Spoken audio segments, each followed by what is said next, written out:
Hello สบายดีทุกคนสบายดีแม่บ้านสบายดีไอ้บุญสบายดีFCทางภายในและต่างประเทศมื้อนี้แม่บ้านกับมีข่าวมาเล่าเนาะพี่น้องข่าวนี้ก็เป็นข่าวเกี่ยวกับ deportee หรือว่าคนลาวเฮาที่จะถูกส่งกลับเมื่อยังประเทศลาวนั่นเองพี่น้องชาวลาวเฮาอยู่ประเทศลาวเตรียมพร้อมแล้วบ่ที่จะต้อนรับสมาชิกใหม่ที่กำลังจะถูกส่งกลับจากสหรัฐอเมริกาเนาะเพราะว่ามื้อนี้แม่นวันที่15วันอาทิตย์เดือนเนาะ3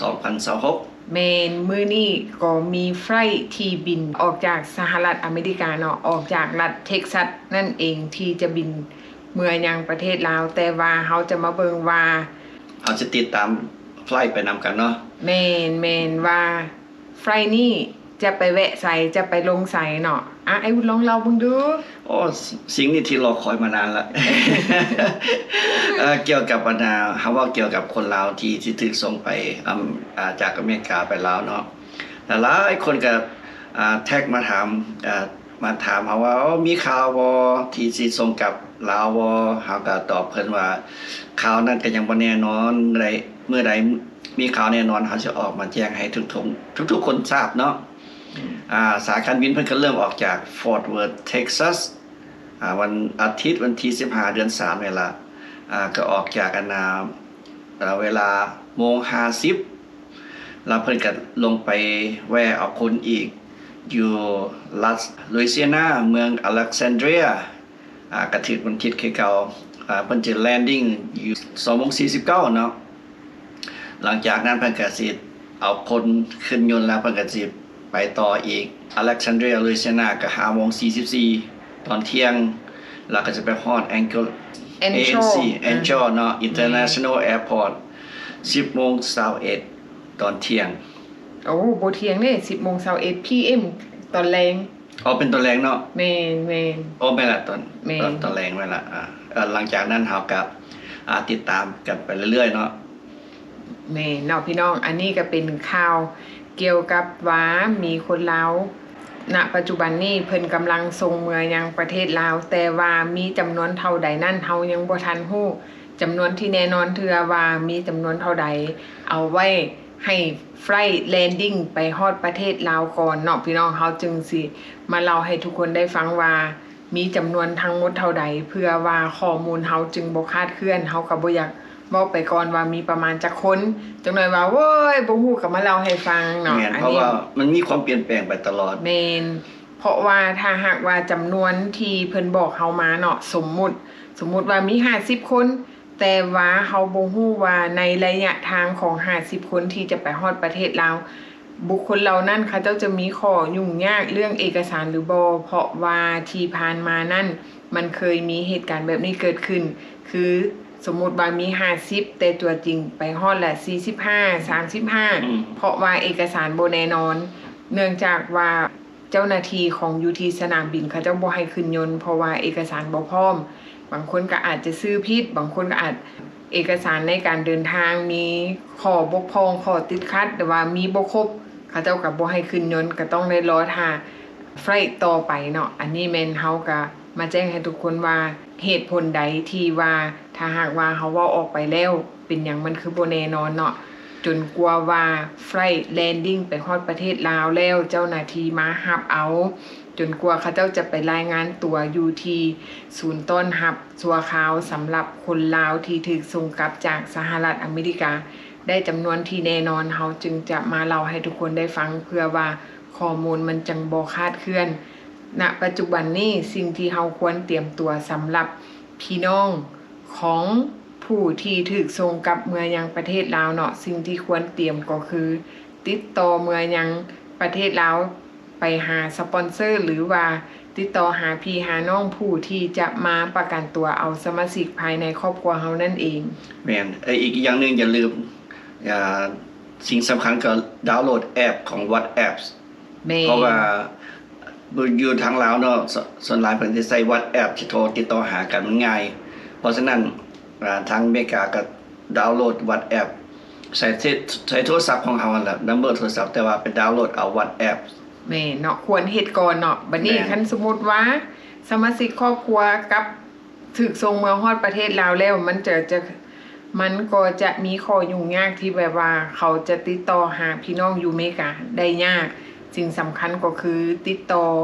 ให้พี่น้องอยู่ทางประเทศลาวเนาะเป็นผู้ประสานงาน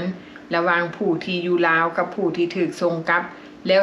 หลังจากนั้นจึงติดต่อมาหาครอบครัวอยู่ที่สหรัฐอเมริกาเพื่อว่ามันจะได้ง่ายขึ้นในการประสานงานกันเนาะเพราะว่าอย่างหนึ่งเวลาพี่น้องเฮาถูกส่งเมืองยังประเทศลาวแล้วแม่บ้านขอให้ทุกคนที่อยู่สหรัฐอเมริกาบ่ว่าเป็นลูกเมียครอบครัวหมู่คู่เนาะให้ใจเย็นๆเนื่องจากว่าเฮาหลีกเลี่ยงคนที่จะมาส่อโกงเฮาหรือว่ามา rip off หรือว่ามาสแกมเนาะหรือว่ามาเป็นมิจฉาชีพที่จะมาส่อโกงเฮาโดยที่ว่าเฮาบ่ฮู้โตแม่นอยู่ว่าเฮามีความเป็นห่วงครอบครัวเฮาหรือว่าสมาชิกภายในครอบครัวที่ถูกส่งมายังประเทศลาวเนาะเพื่อจะซอกหาคนไปประกันตัวออกเนาะบางคนที่เฮาได้ยินผ่านมาเนาะเขาเอาคนหนึ่ง 3,000 ดอลคนหนึ่ง 5,000 ดอลคนหนึ่ง 1,500 แล้วแต่เขาจะเรียกห้องเพื่อไปประกันตัวออกอันนี้เนาะเฮาหลีกเลี่ยงในการคนที่เขาเจ้าจะมาหลอกเฮาเนาะอันนี้แม่นการไปประกันตัวนั่นมันบ่มีค่าใช้จ่ายที่สูงปานนั้นถามว่ามีค่าใช้จ่ายบ่ค่าใช้จ่ายนั่นหมายความว่าคันคนอเมริกาก็ห้องค่าฟรีภาษาลาวห้องว่าค่าธรรมเนียมเวลาเขาไปเซ็นเอกสารเนาะบ่ว่าจะเป็นนายบ้านบ่ว่าจะเป็นกองร้อนบ้านหรือว่าเซ็นน้ำมันคันบ้านคันเมืองอันนี้เขาต้องได้เสียค่าฟรีเนาะอันนี้เสียค่าธรรมเนียมอันนี้เป็นของปกติที่เขาเสียค่าธรรมเนียมแต่ว่านอกเหนือจากนั้นถ้าหากว่าครอบครัวใดที่มีน้ำใจที่จะให้สปอนเซอร์แบบส่วนตัวคือสมมติว่าไอ้วุ้นมีพี่น้องอยู่เมืองลาวเนาะแม่บ้านบอกว่าโอ้ยวุ้นสามารถติดต่อเป็นสปอนเซอร์โซ่คนเป็นสปอนเซอร์ให้บอถ้าหากว่าเป็นสปอนเซอร์ค่อยสิให้ค่าน้ำมันลดดอกค่อยสิให้ค่ากินเฟอร์ดอกอันนี้มันเป็นน้ำใจนอกเหนือจากค่าธรรมเนียมเนาะแต่ว่าที่หลายๆคนโทรเข้ามาแล้วมาถามว่ามีสปอนเซอร์บางคนเขาจะเรียกห้องเอาผู้ละหัวหนึ่ง 3,000 5,000 หรือว่า 1,500 อันนั้นบ่แม่นความจริงอันนั้นบ่มีแต่ถ้าหากว่าคนที่จ่ายไปแล้วหมายความว่าทานถูกหลอกหรือว่าอันนี้มันเป็นความพอใจของทานที่ทานจะให้คนนั่นเพื่อที่จะไปแลนเอกสารเนาะอันนั้นเป็นเหตุผลส่วนตัวของแต่ละคนแต่ว่าการที่เจ้าหน้าที่จะมาเรียกห้องเอาว่าคนละ 3,000 1,500 2,000 อันนั้นแม่นบ่มีเนาะบ่มีอันนี้แม่นเฮามาฝากไว้ทุกคลิปที่เกี่ยวกับ deportee ที่ถูกส่งมายังประเทศลาวเฮาก็จะมาย้ำและเฮาก็จะมาบอกอันนี้มันแล้วแต่เคสของแต่ละคนบางคนบอกว่าโอ้เจ้าหน้าที่เพิ่นบอกว่าเจ้ามีคดีมาเพราะฉะนั้นเจ้าก็ต้องได้จ่ายหลายอันนี้เฮาจะมาบอกไว้ว่าคดีของแต่ละคนที่ถูกส่งมาเนาะเวลาฮอดประเทศลาวแหละทุกคนตกน้ำหัวเพียงกันว่าซั่นซะเนาะคดีบ่คดีหมายความว่าคดีมันเกิดอยู่สหรัฐอเมริกาสีน้อยสีใหญ่สีหยังกะยามันเกิดอยู่สหรัฐอเมริกาเวลาไปฮอดประเทศลาวแล้วทุกคนมีสิทธิ์เท่าเทียมกันมันบ่ได้หมายความว่าคดีน้อยใหญ่น้อยหลายและอิงตามเงินที่จะไปประกันวงเงินไปประกันอันนั้นแม่นบ่มีเนาะแม่นทุกสิ่งทุกอย่างคดีบ่มีไปฮอดลาวแล้วแม่นนอกจากเจ้าไปสร้างคดีใหม่อันนั้นเขาแม่นว่ามีคดีเพิ่มแม่นแต่ว่าทุกสิ่งทุกอย่างไปฮอดลาวว่าบ่มีคดีแม่นจะเป็นคนเริ่มใหม่แล้วอีกอย่างนึงเนาะอันนี้อีกอย่างนึงเรียกห้องมายังบรรดาครอบครัวที่อยู่สหรัฐอเมริกาหรือว่าพี่น้องอยู่เมืองลาวเนาะอย่าไปซื้อจ้างแบบว่าคล้ายๆแบบว่าไปลัดคิวบ่ไปจ้างเจ้าหน้าที่บ่อันนี้มันสร้างความยุ่งยากให้คนที่อยู่ข้างหลังที่กำลังจะไปเพราะว่าคันสมมุติว่าเจ้าไปซื้อจ้างบุคคลที่แบบว่าเขามาเรียกห้องว่าเอามาจ่ายให้ข่อยแม่ 1,500 แล้วข่อยสิเอาออกสบายออกมื้อนี้มื้ออื่นก็ได้มันสร้างความยุ่งยากให้คนที่บ่มีเงินที่เขาเจ้าจะไปประกันออกทั้งที่มันบ่ได้เสียเงิน เพราะว่าเจ้าไปสร้างบรรทัดฐานไปสร้างมาตรฐาน ให้คนให้มิจฉาชีพเพื่อที่จะมาซื้อจ้างจอบออยหรือว่ามาซ่อโกงนำสมาชิกครอบครัวเนาะหรือว่าพี่น้องอยู่ที่สหรัฐอ ห เม มาย ริ ความ กา ว่าget them some idea เพราะว่าก็เวลาคันเฮาเฮ็ดแบบนี้ก็เจ้าคนอยู่พุ่นโอ้เฮามีไอเดียโอ้เฮ็ดแบบนี้ก็ได้นะ เมนเพราะฉะนั้นเขาเจ้าจะคาดหวังเอาเงินน้ำผู้ที่เป็นพี่น้องเนาะสมมุติว่าไอ้วุ้นถูกส่งเมืองลาวซะเนาะบัดนี้แม่บ้านอยากเอาไอ้วุ้นออกไปซอกจ้างถ้าจะไปเอาออกยังไงเขาทั้งที่บ่ได้เสียเงินแต่เขาเจ้าบอกว่าคันเจ้าอยากให้ค่อยเอาออกได้จ่ายแม่ค่อย1,500ค่อยเอาไปเอาออกให้บัดนี้เฮาคิดว่าโอ้ยเงิน1,500สำหรับข่อยบ่มีปัญหาหรอก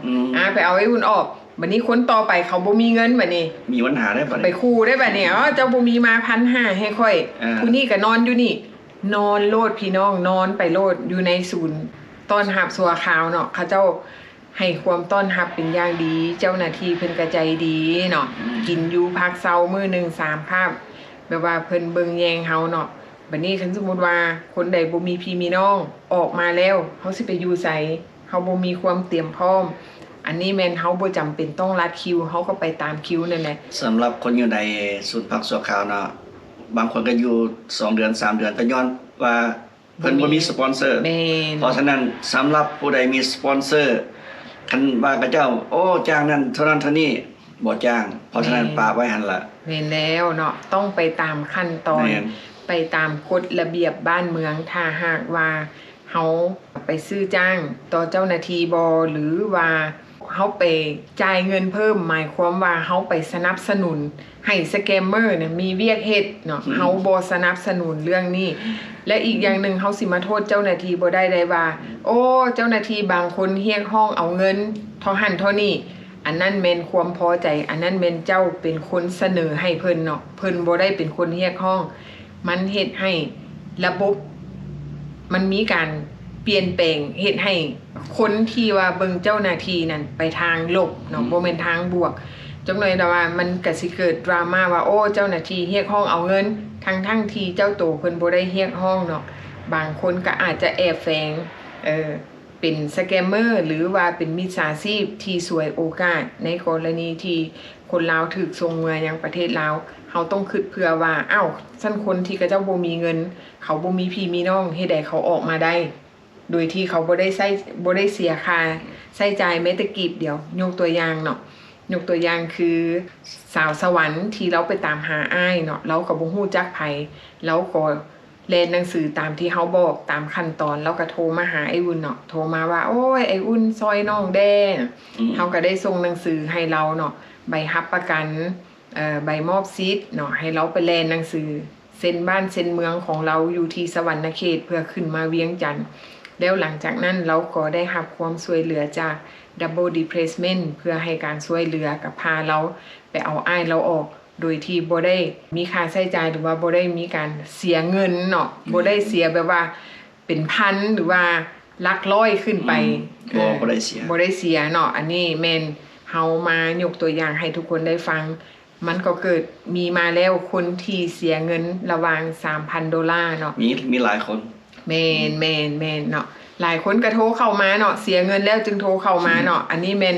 สงสัยแม่นเพิ่นเบิ่งคลิปเฮาบ่ทันผู้ใดฮู้แล้วก็บอกต่อแชร์กันเนาะพี่น้องเพื่อหยังเพื่อว่าเฮาบ่อยากให้ถูกหลอกเนาะพี่น้องบ่อยากให้ถูกหลอกอันนี้มันบ่ได้เสียเงินถ้าเสียมีแต่เสียค่าธรรมเนียมหรือว่าถ้าหากว่าทานมีน้ำใจ